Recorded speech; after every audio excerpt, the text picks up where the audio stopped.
Kaya si nanay, nakikita ko, pag nakakita ko ng church natin, nakikita ko si nanay, yung abilidad niya sa pagtitinda. Talaga nandun mo sila ng yung mais. Nagtitinda sila ng mais doon. No po, isa po ito parang virtue of woman.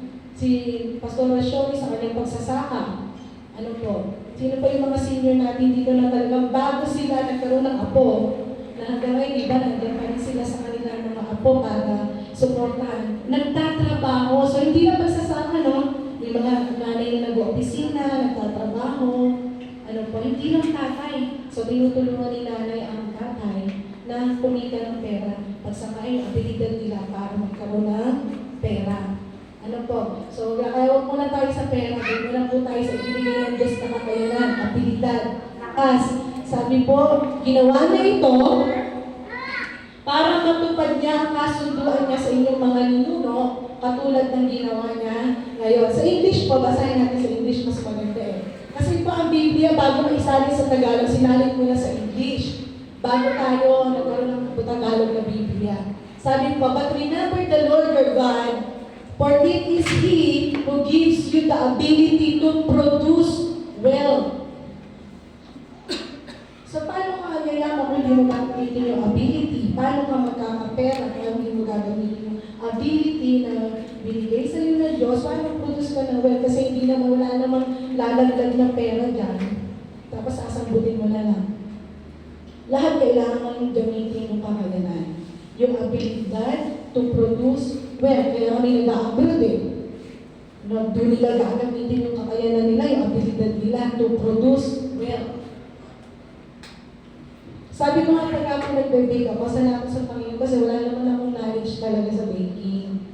So, nung nagkaroon ng pandemic, isa doon sa naging blessing o paraan na para matuto ako. Talagang, siyempre, nasa bahay lang tayo lahat ng mga talagang bawal lumabas. So, nanonood ako, yung mga... Pagka kasi nanonood ako, maganda yung meron ka natututunan. Hindi yung patatawanin ka rin, patatawanin ang pinapanood mo. Matututunan ka din naman. Pero siyempre, ang itipid mo sa sarili mo, yun yung matututunan ka. Eh di yan, ganun po ginawa ko. Sabi ko, hindi, nagkakapera talaga ako yung magbebenta ako, may pera ako eh.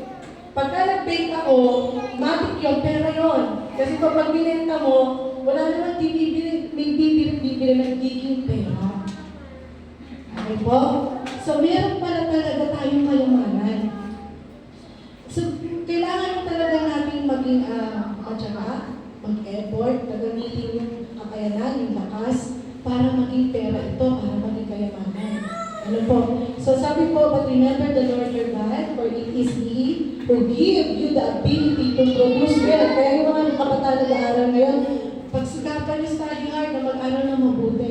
Kasi isa dito sa paraan ng abilidad, katalinuhan, lakas, kakayanan, ayan, to produce wealth. Ano po? Kasi hindi pwedeng hindi mag-aaral. Kasi blessing yan eh. Kailangan mag-aral. Si Jesus Christ, nag-aral din si Jesus habang nandito siya sa lupa ng mga panahon na yun. So bago siya ilagay sa pangangaral ng salita ng Diyos at the age of 30, 24 na o 30, parang gano'n. Nag-aral din si Jesus Christ. Nag-aral siya. Hindi naman siya pwede iluklog doon na bilang